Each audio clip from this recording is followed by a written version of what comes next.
Olá, Propaz Enem Digital no ar e hoje, sem enrolação, eu vou te dar aqui a lista dos craques que vão ministrar as nossas aulas de hoje no Propaz Enem. Começamos com o nosso professor Rosivaldo Abreu, de Biologia, ele que vai falar sobre os impactos ambientais. Em seguida, tem o nosso professor de Matemática, Manuel Pimentel, e o tema dele é cumprimento. Para encerrar o programa de hoje, o professor Roberto Macaro traz uma super aula de Química e o tema chuva ácida e efeito estufa. Se prepare para o vestibular com a gente e tenham todos uma ótima aula. Olá, gente. É um prazer novamente estar aqui com você. A gente vai trabalhar hoje um assunto extremamente comum nos últimos anos na prova da gente. Perceba, falar de impactos ambientais é fazer um link a várias outras disciplinas, a várias áreas do conhecimento, inclusive química, que você já teve algumas dicas importantes aqui. E vai continuar tendo hoje. O Roberto, mais tarde, vai falar para você um pouquinho desse assunto. Eu quero conversar contigo aqui hoje sobre impactos ambientais. Falar de impactos ambientais é fundamentalmente relacionar o homem e a ação do ambiente. Por exemplo, a área de conhecimento que fala sobre esse tema, ela pede para você no Enem, falando de um termo profundamente técnico, mas perfeitamente compreensível para você, é a habilidade número 10. Se você observar, e é importante você conhecer isso, na habilidade número 10, irão pedir para você analisar perturbações ambientais, identificando fontes, ou seja, identificando a origem dessas perturbações, transporte ou destino dos poluentes. Vamos falar hoje sobre um impacto ambiental específico, que é a poluição aquática, tá certo? Ou prevendo até mesmo efeitos em sistemas naturais, produtivos ou sociais. Por exemplo, vamos transformar essas palavras em alguma coisa muito mais simples de você entender. A grande característica das provas de vocês do Enem é transformar algo que seja do seu cotidiano, é transformar algo que você conviva dentro de sua casa. E eu vou pedir licença para você, para a gente poder entrar na sua casa nesse momento, ir até a sua cozinha e falar um pouquinho da sua atividade doméstica. Como, por exemplo, lavar louça. Por incrível que pareça, lavar louça é um tema que aparece no nosso vestibular. Sabe como? Porque você vai pegar os resíduos dos seus alimentos e vai jogar na pia de sua casa. E esses resíduos vão chegar em um rio. Eu vou mostrar hoje para ti que aquela ideia de que a gente tem que alimentar muito um ser vivo é errada. A gente precisa alimentar na dosagem certa. E é sobre isso que a gente conversa hoje nesse nosso encontro. Por exemplo, se tu olhares essa imagem, ela fala profundamente de eutrofização. Nessa imagem, eu quero chamar a atenção para você da quantidade de nitrogênio presente na imagem superior. Olha a quantidade de nitrogênio, é bem pequena. Olha a quantidade de fósforo, também bem pequena. Nesse ambiente, eu não tenho um ambiente poluído. Eu não vou encontrar um ambiente poluído. A quantidade de nutrientes presentes no ambiente está adequada às condições de vida deste local. Mas, no momento que, por exemplo, você observa na imagem mais inferior, veja como o tamanho do nitrogênio aumentou. Perceba que o tamanho do fósforo aumentou. O que significa isso? Que eu lancei nesse ambiente aquático uma quantidade muito grande desses elementos químicos. O que isso significa? Que eu estou alimentando demais esses organismos. Me permite fazer aqui uma analogia. Vamos imaginar que você, em sua casa, tenha, por exemplo, um aquário. E você vai fazer uma viagem. E quer alimentar o teu peixinho. Você vai passar um final de semana fora da tua casa e você tem um peixinho lá no seu aquário. Aí você vai, pega um pouco de alimento e taca ali dentro do aquário. Só que não foi um pouquinho, você estava com medo do teu peixinho morrer. Você encheu a mão e jogou dentro da água. Muito bem, você não queria que o seu peixinho morresse, de fome, né? Mas você vai matar o seu peixinho asfixiado. Porque na hora que você pegar todo esse alimento e tacar dentro do aquário, jogar tudo isso dentro do aquário, sabe o que vai acontecer? Você vai alimentar muito as bactérias que ali estão. Você vai fazer uma superalimentação dessas bactérias. E aí você vai entender o seguinte: ao alimentar muito um ser vivo, o que tu estás dando a ele? A possibilidade de ter um alto índice de reprodução. E aquelas bactérias que estavam em pequena concentração começarão a se reproduzir muito rapidamente. Agora pensa comigo, se uma bactéria está se reproduzindo muito rapidamente, significa que ela vai consumir muito oxigênio do ambiente. E quem é que está respirando oxigênio dentro do aquário? O teu peixinho, tá certo? Então o teu peixinho vai competir com o oxigênio juntamente com a bactéria. Vai competir com a bactéria, repito, pelo oxigênio. Quando você voltar no final de semana, você vai ver o seu peixinho boiando. Ele não morreu de fome, meu amigo. Ele morreu porque ele não conseguiu respirar, já que as bactérias consumiram todo o oxigênio desse ambiente. Sabe o que você fez? Você fez uma eutrofização no seu aquário. Você matou o seu peixinho. Agora joga isso para algo muito grande, tá? Joga isso para algo muito mais extenso. Quando você joga isso para um ambiente muito mais extenso, olha o que você vai ver. Observe que na imagem eu tenho um ambiente urbano. Perceba as edificações. E nesse ambiente urbano, eu tenho muitas pessoas lavando louça. Eu tenho esgoto desses locais. Eu tenho esgoto da indústria. Eu tenho esgoto das residências. E todos esses locais estão lançando na água excesso de alimento. É você jogando muita comida dentro do aquário para matar o seu peixinho, coisa que tu não queria fazer, tá certo? Muito bem. Perceba que o ambiente aquático tem muita alga se proliferando. Esta alga, estes micro-organismos, eles simplesmente estão consumindo o oxigênio desse ambiente. Imagina só você consumindo muito oxigênio e não tendo mais oxigênio para os seres vivos deste ambiente respirarem. O que isso vai acarretar? Olha só. Imagina um grande aquário. Imagine você matando não apenas o teu peixinho, mas tendo uma mortandade de peixe absurdamente elevada. Esses organismos, eles vão entrar em decomposição. E aí você vai lembrar comigo que todas as vezes que um organismo entra em decomposição, sabe o que ele faz? Ele consome oxigênio e libera gás carbônico. E aí acontece um problema não só da morte desses seres no ambiente aquático. Vai acontecer, meu querido, também o lançamento do CO2 para a atmosfera. E aí, quando você lança o CO2 para a atmosfera, você simplesmente vai contribuir para um dos temas mais comuns hoje no Enem, que é o efeito estufa. Tu vai estar contribuindo para o aumento da temperatura global, porque você está liberando o CO2. Vou repetir, você vai provocar a morte desses seres no ambiente aquático e quando você provocar a morte desses seres no ambiente aquático, eles irão apodrecer, falando um português mais simples. Ao se decompor, eles irão consumir oxigênio e irão liberar CO2. Repito, contribuindo para o aquecimento global. Isso é grave, meus amigos. Isso é grave por quê? Porque você acaba interferindo em todo um contexto planetário. E ao se falar de Enem, eles vão trabalhar isso.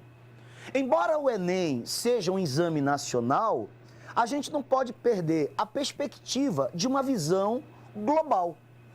E aí, para nós que vivemos, por exemplo, na Amazônia, isso acaba tendo um efeito até muito maior.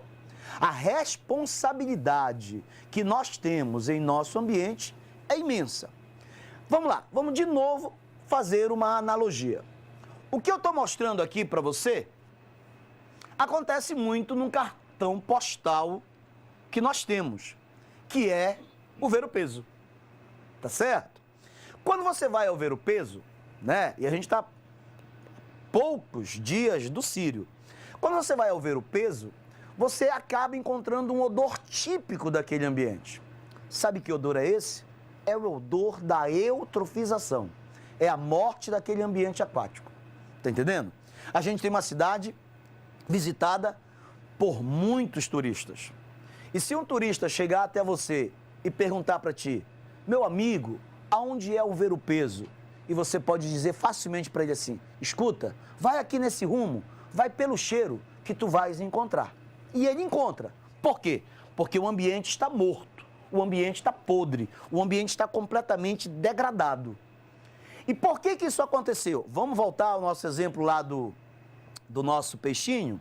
Vamos voltar ao exemplo, por exemplo, daquilo que a gente faz em casa?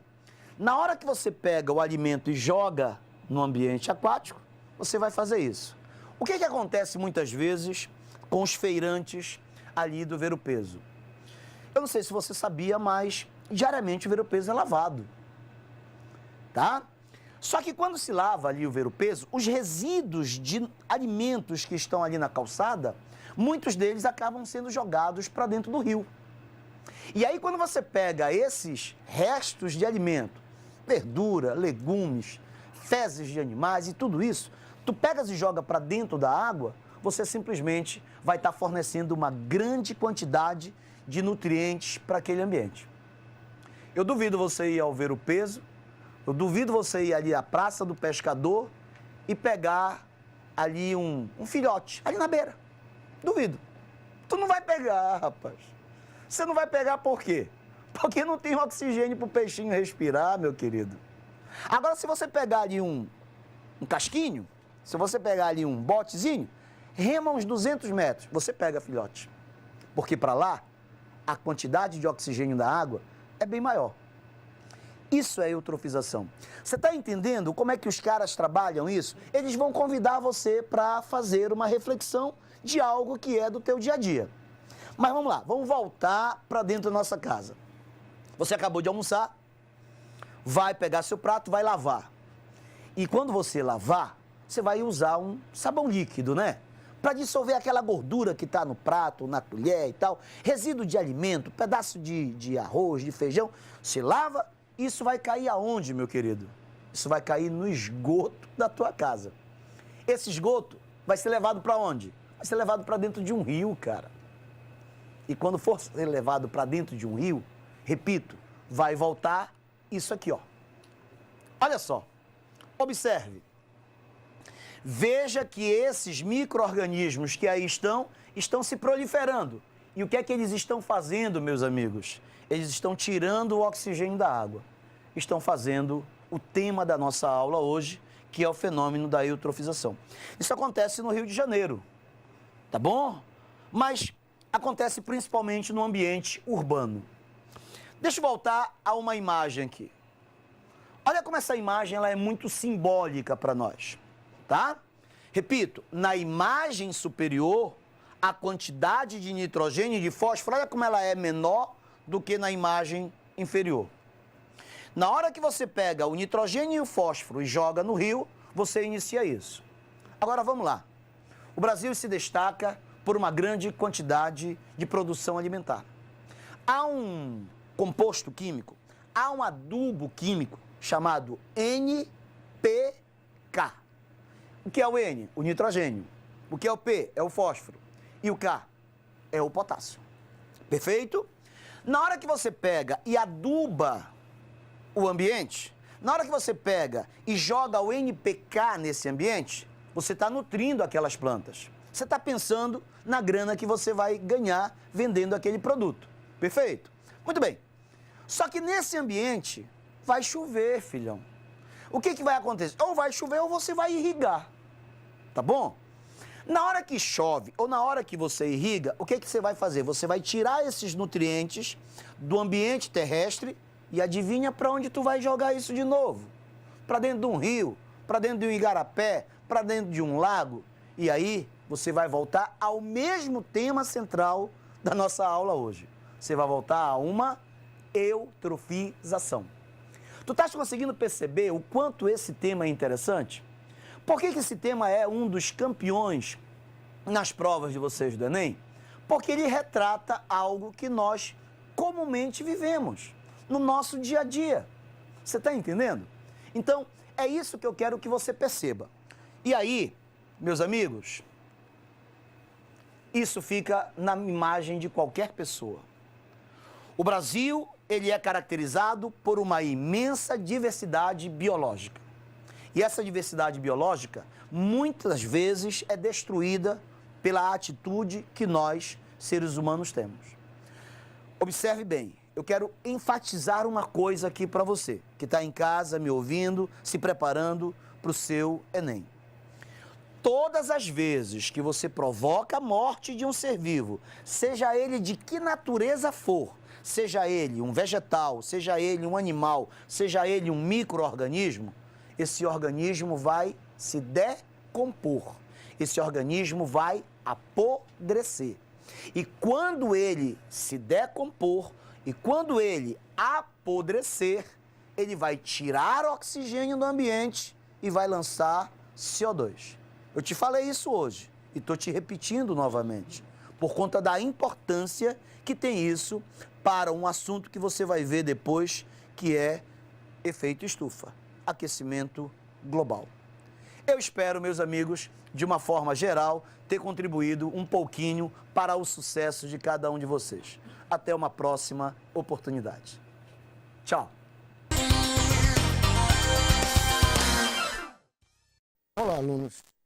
Estamos aqui direcionado, na verdade, à nossa programação. É necessário, nesse momento, todo o cuidado possível. E estão procurando realmente buscar aquilo que a nossa prova mais vai nos oferecer.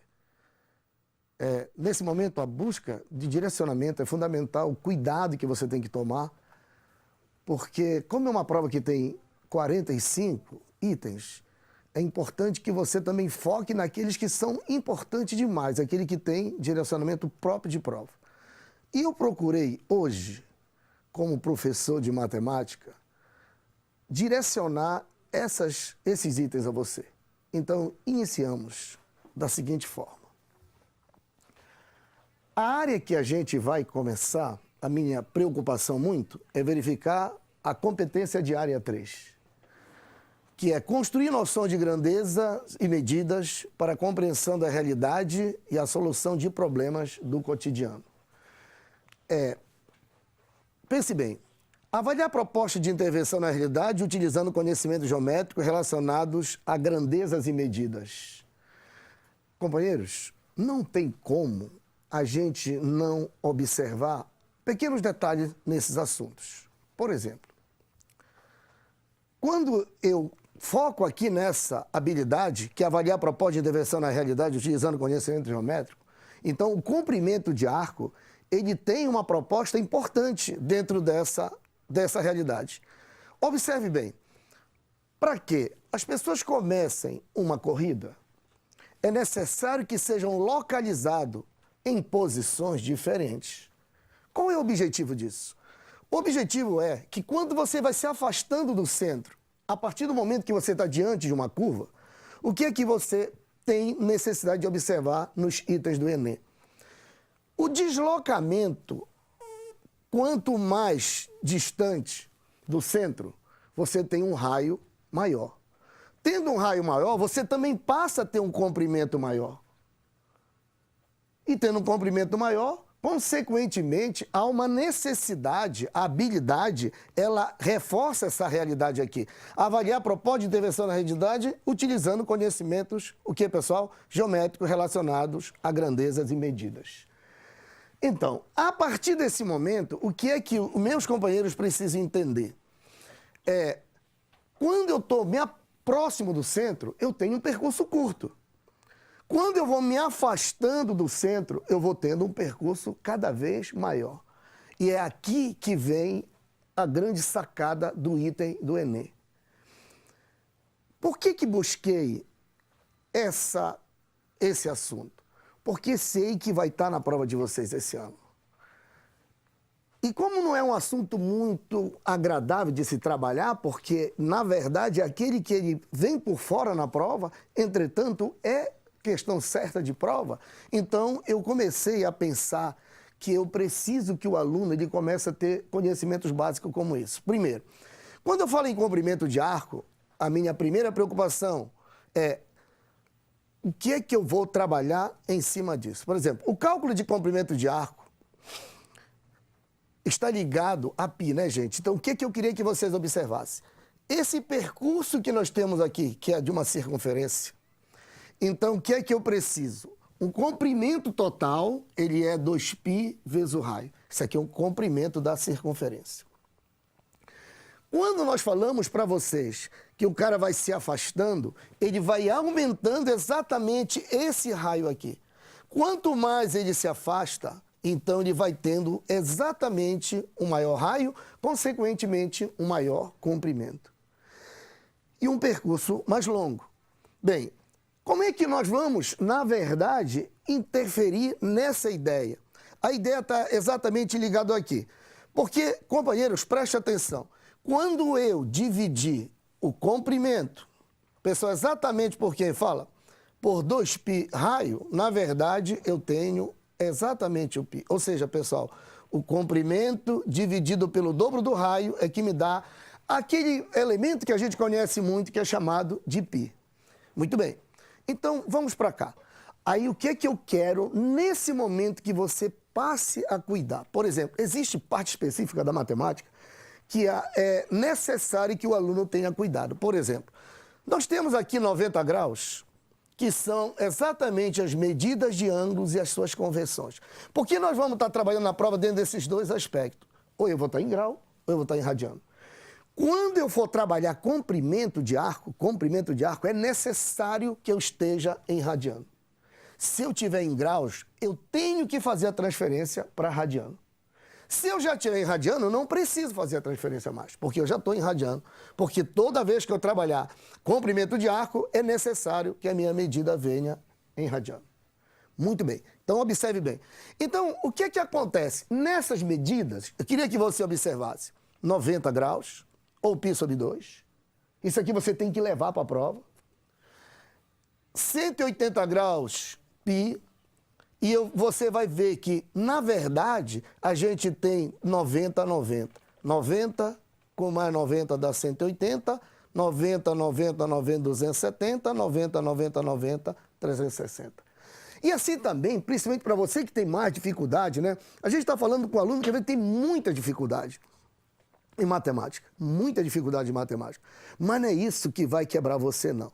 Então você precisa pegar alguns canaizinhos que simplificam isso. Observe. Por exemplo, cada um desses é π sobre 2. Eu tenho 2, que na verdade aqui, olha só, π sobre 2, 2 vezes π sobre 2 vai dar π. Aqui eu tenho π sobre 2, π sobre 2, π sobre 2. 3 π sobre 2. Olha como é fácil. E aqui eu tenho π sobre 2, 4 vezes 4π sobre 2 dá 2π. Se você enxergar isso, ele vai facilitar a leitura. Aí eu quero que tu tome também cuidado numa outra relação que está dentro de comprimento, que está dentro também da própria circunferência. Às vezes eu preciso encontrar área, que é πr ao quadrado. Aí tu tem que focar em algumas coisas, por exemplo, 45 graus. Aí tu já pensa, 45 graus, então eu pego quem, pessoal? πr ao quadrado, divide por 8. Então o Enem sempre trabalha essas relações direcionadas. 60, 30, 45. Aí tu vai verificar quantas vezes isso forma, na verdade, a circunferência. Em vez de tu estás trabalhando com o setor circular, tu já pega diretamente esse linkzinho, que é de 45, tu coloca logo πr ao quadrado, divide por 8. Também quando está dentro de comprimento, isso também vai acontecer. Só que comprimento é 2πr e área é πr ao quadrado. Mas sempre dá uma olhadinha nisso na tua prova. Pimentel, tá onde? Está em cima de 45, divide por 8. Correto? Está em cima de 90, aí pô, divide por quanto? Por 4. Então tu começa a olhar essas relações que elas facilitam o trabalho das tuas questões. E aqui, companheiros, nós criamos algumas formas para poder te ajudar. Eu estou falando contigo que tem mesmo dificuldade. Olha só, quando eu for encontrar o comprimento do arco, eu já sei que eu vou ter aqui, por exemplo, π sobre 180, o ângulo multiplicado pelo raio. Isso aqui tu pode fazer essa anotaçãozinha na tua casa, que ela vai facilitar o trabalho dos acertos das tuas questões. Mas isso eu estou fazendo, essa anotaçãozinha aqui, é quando eu preciso transformar para radiano, porque comprimento de arco tem que estar em radiano.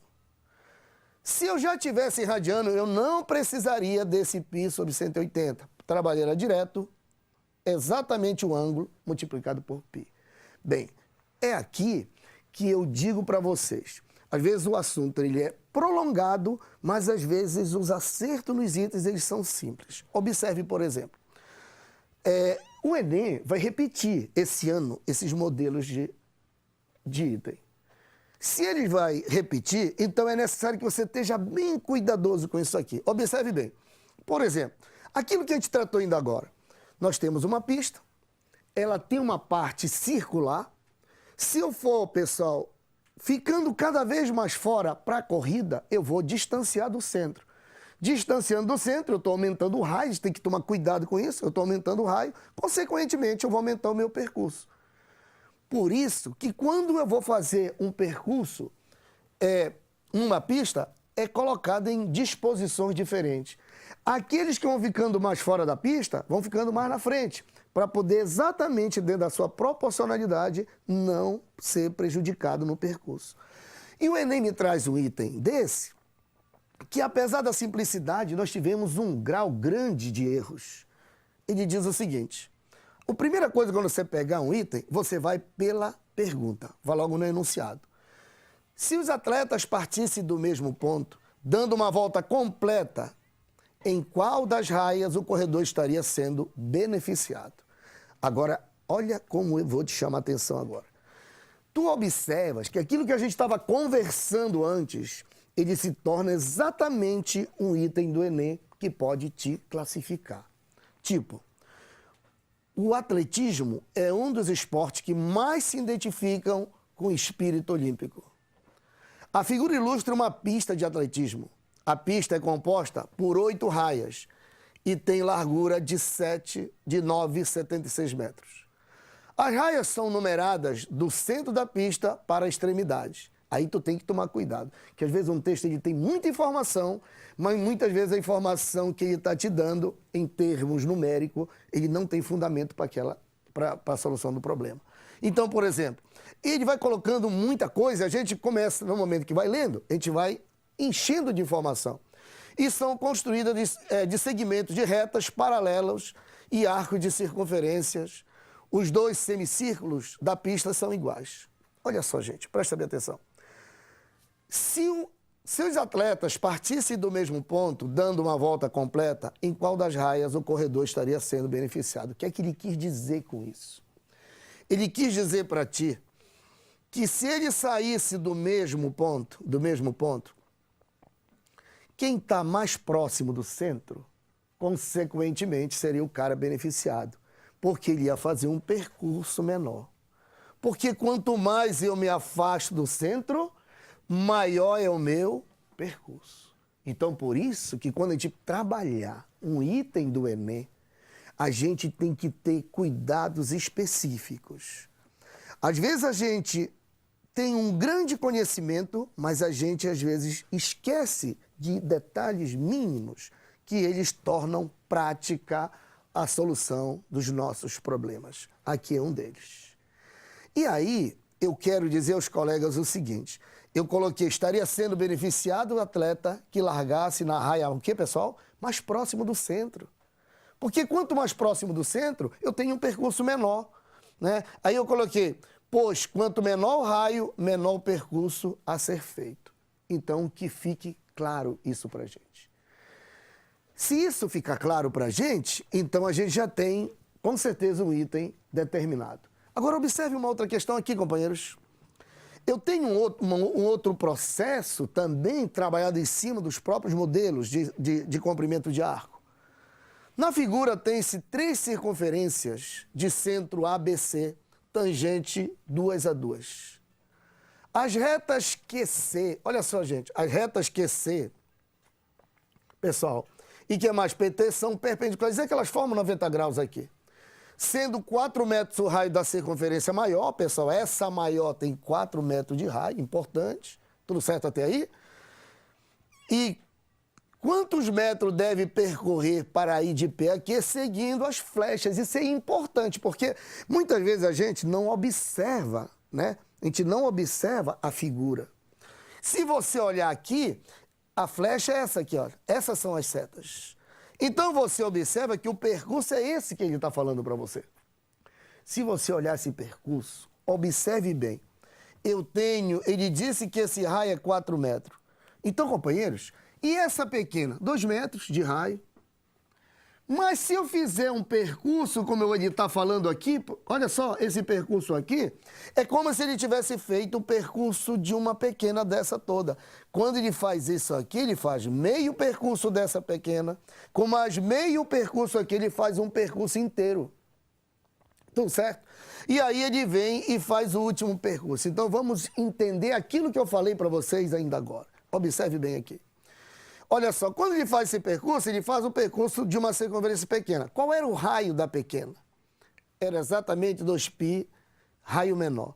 Se o raio é 2, pessoal, olha só, é como se eu tivesse feito esse percurso aqui. 2π vezes o raio que é 2. Então dá exatamente 2π vezes 2, 4π. Observe mais que ele vai fazer esse percurso grande. Só que esse percurso grande, ele é uma das 4 grandes. Só que o raio da grande é 4. Observe bem que a circunferência grande eu tenho 2πr grande, só que eu vou dividir por 4, que eu estou usando apenas uma das 4 partes. Então, quando eu coloco o raio grande, que é 4, eu corto, eu tenho 2π. E aí você vai observar que esse percurso aqui, ele fez esse primeiro, que foi quanto, amigos? Você observa bem aqui, ele andou quanto? 4π. E nessa menor, ele fez 2π, ou seja, quanto foi o percurso todo? Foi 6π. Aí que vem a grande sacada da questão. Muitas vezes a gente faz percurso dentro das nossas provas e a gente não tem cuidado com alguns dados. E a partir daí, os companheiros devem compreender algumas relações que são fundamentais. O Enem me traz, por exemplo, esse último modelo aqui muito importante. Ele me traz o seguinte, os raios solares incidem paralelamente sobre a Terra. O planeta Terra é uma esfera cuja linha do Equador tem 40 mil quilômetros de perímetro.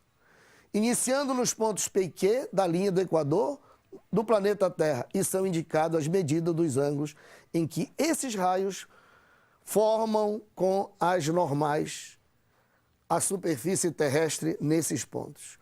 O comprimento do arco PQ, pessoal, PQ ele quer o comprimento de arco, novamente, o mesmo procedimento. Eu não sei se você observou que eu estou batendo na mesma coisa, correto? Então ele coloca assim, o comprimento do arco PQ, que correspondente à menor distância de PQ em quilômetro, é igual. Observe bem o que é que vai acontecer. Eu preciso ter esse ângulo para poder encontrar esse comprimento, então eu preciso ter esse ângulo. O que é que nós fizemos? Essa reta, ela cai para cá e ela vai trazer aquele ângulo de 76 graus ali, gente. Mas eu sei que esse ângulo também é o mesmo que esse, são retas paralelas cortadas por transversais, são 23 graus. E aí eu tenho 76 com mais 23, eu tenho exatamente 99 graus. Eu tendo esse comprimento, eu tendo esse ângulo, a questão morre. Porque, olha só, gente, em 360 graus, se tu observa, olha que ele jogou bem aqui, tá? Olha aqui, ele jogou bem aqui. Exatamente quanto, gente? Então, se eu tenho 99 graus, observa bem o que ele vai fazer. Em 360, ele vai andar exatamente quanto, pessoal? 40 mil. Em 99, ele vai andar o que ele está querendo, que é o PQ. Então, você observa que, na verdade, eu tenho 360 PQ e exatamente 40 mil vezes 99 graus, eu estou fazendo isso de forma direta. Então, você vai observar, pessoal, que essa relação, quando eu dividir 40 mil por 4, eu tenho 1.000. 1.000 vezes 11, eu tenho exatamente os 11.000, que é a alternativa A. Eu penso o seguinte, a gente sempre tem que estar muito atento para esse modelo de prova. Porque nós sempre trabalhamos muito aquelas questões comuns de porcentagem, a gente vem com as proporcionalidades, mas esses assuntos, eles são aqueles que a gente não gosta muito de trabalhar, mas eles estão presentes nas provas de vocês. Eu espero ter colaborado essa nossa função aqui, gente. A gente passou praticamente esse período todo sempre aqui atento para que a gente não possa deixar nenhum assuntozinho fora da prova de vocês. Esse aqui é o nosso primeiro encontro. A gente vai ter outros contatos com vocês. Que Deus abençoe a cada um. Muito obrigado.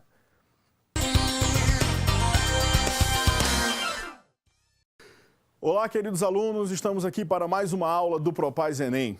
E hoje a gente vai falar um pouco de impactos ambientais. Você teve agora uma aula com o professor Rosivaldo na primeira aula, antes da aula do professor Pimentel, e agora a gente vai continuar falando um pouquinho de impactos ambientais. Só que a gente vai falar de chuva ácida e vai falar também de efeito estufa. Agora, uma coisa que você precisa lembrar muito, muito mesmo, antes de eu começar com os impactos ambientais. Um outro motivo pelo qual também ocorre a eutrofização dos rios, que é a saída desse oxigênio e consequente morte dos peixinhos, são as usinas nucleares. Então, quando você vai falar de eutrofização, te lembra também das usinas nucleares. Por quê? Porque justamente ao redor dessas usinas a gente tem um aquecimento, um descarte de água muito quente. E lembra, a solubilidade dos gases no líquido, quando aumenta a temperatura, ela diminui. Então, se eu aumento a temperatura da água, consequentemente, o oxigênio vai sair da água. É só você lembrar o seguinte, lembra quando você coloca um refrigerante na geladeira?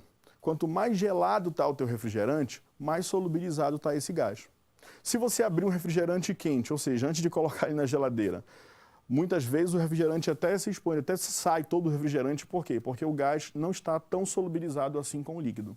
A mesma coisa acontece na água dos rios e mares.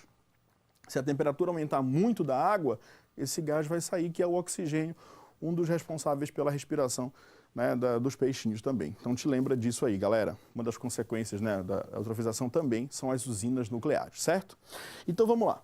Bora começar aqui. A gente vai falar um pouquinho hoje de chuva ácida e efeito estufa. Agora, onde é que está isso aí, galera, lá no Enem, Onde é que tá, qual é a competência e quais são as habilidades que falam disso pra gente?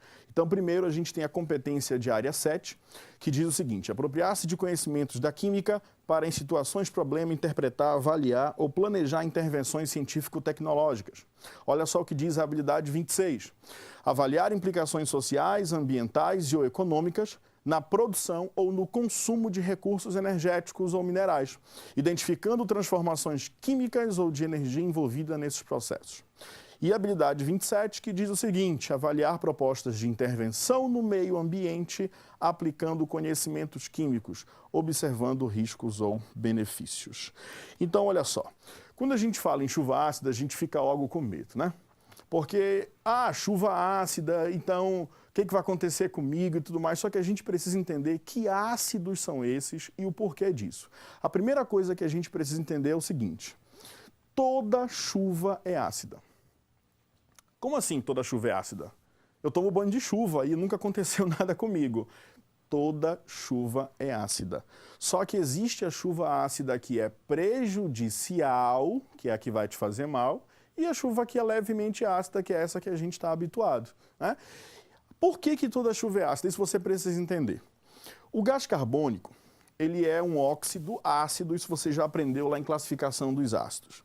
Então, eu sempre costumo dizer o seguinte, em sala de aula: não existe um lugar do planeta onde não exista gás carbônico, que é o CO2. Não existe um lugar do planeta onde não existe CO2 na atmosfera, a gente está falando da atmosfera. Então, pensa, o CO2, ele é um óxido ácido. Então, quando a água da chuva encontra o CO2 que está na atmosfera, o que vai acontecer? Vai ter ácido carbônico. Então, olha só, toda vez que o CO2 ele reagir com a água, ele vai produzir o quê? Ácido carbônico. Por isso que eu acabei de falar, gente, que toda chuva é ácida. Justamente por que toda chuva é ácida? Porque toda chuva vai ter ácido carbônico. Mas o ácido carbônico é um ácido fraco. Ele vai causar algum prejuízo ao meio ambiente? Não. Então você tem que começar a entender por aí. Quando você assistir uma matéria de jornal onde o jornalista disser assim: caiu uma chuva ácida em tal lugar, Aí você vai pensar assim, pô, mas toda chuva é ácida. Então por que o jornalista falou caiu uma chuva ácida em tal lugar? É porque ele está se referindo à chuva ácida prejudicial. Então não é ácido carbônico somente que vai ter nessa chuva, vão ter outros ácidos que vão causar alguns prejuízos ao meio ambiente. Então, fica ligado, certo? Vamos lá. Então, a gente tem aqui um slide que eu coloquei para vocês com a escala de pH. Então, se liga aqui na tela. Olha só, isso aqui é uma escala de pH.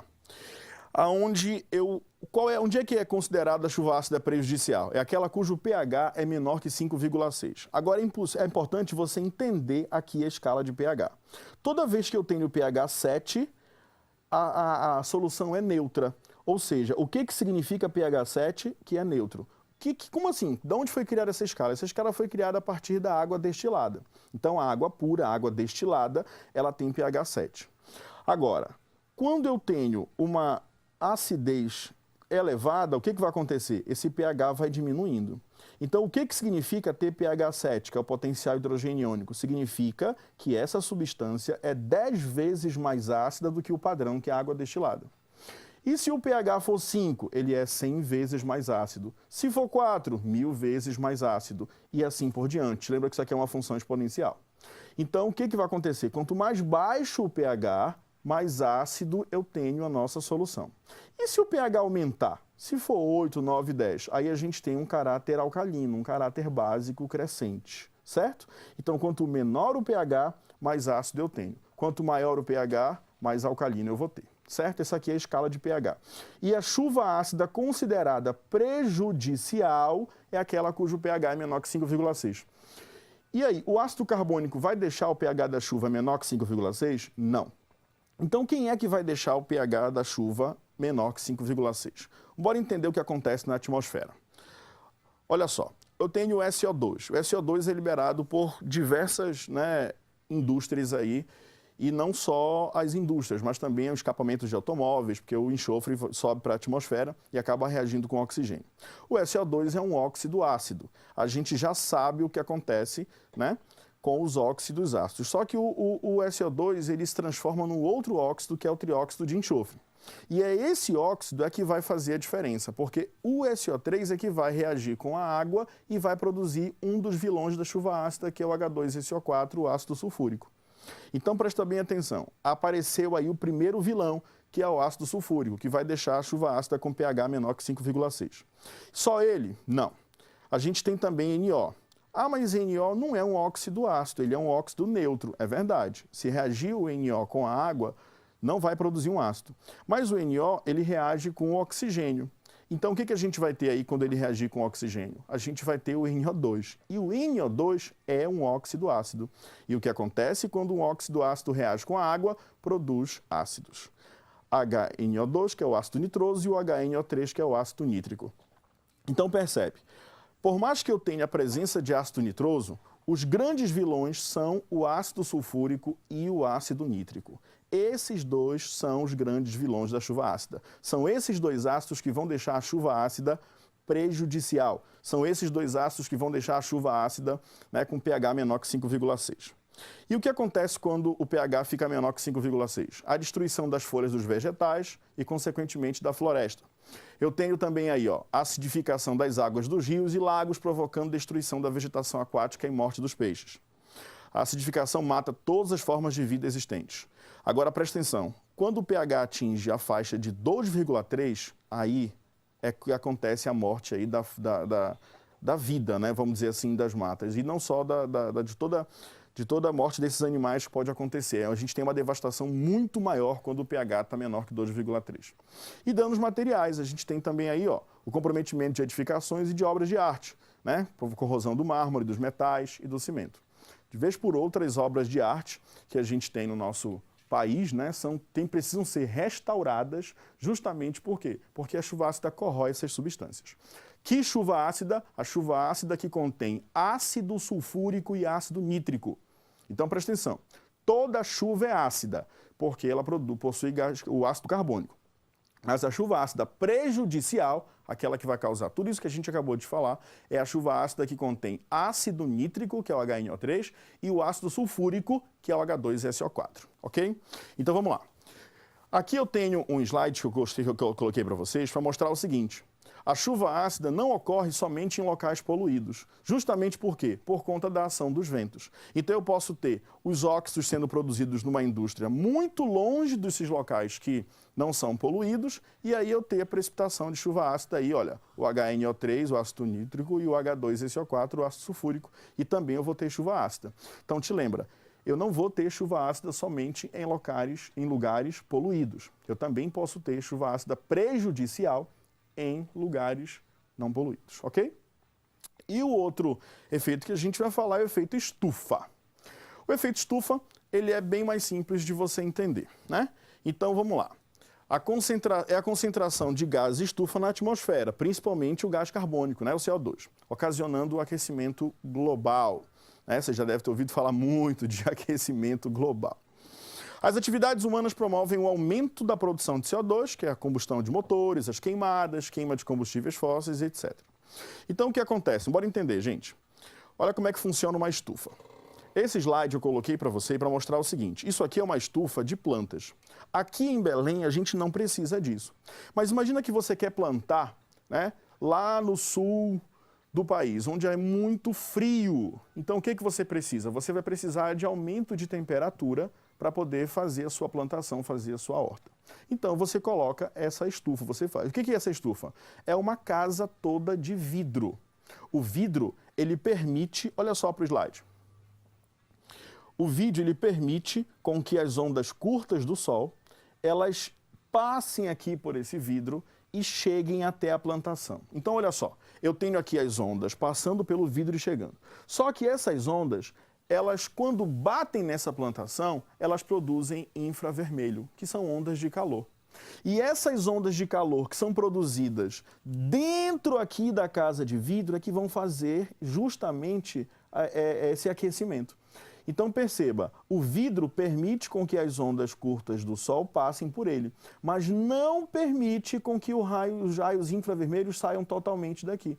Então o que isso vai acontecer? Vai acontecer o aumento de temperatura aqui.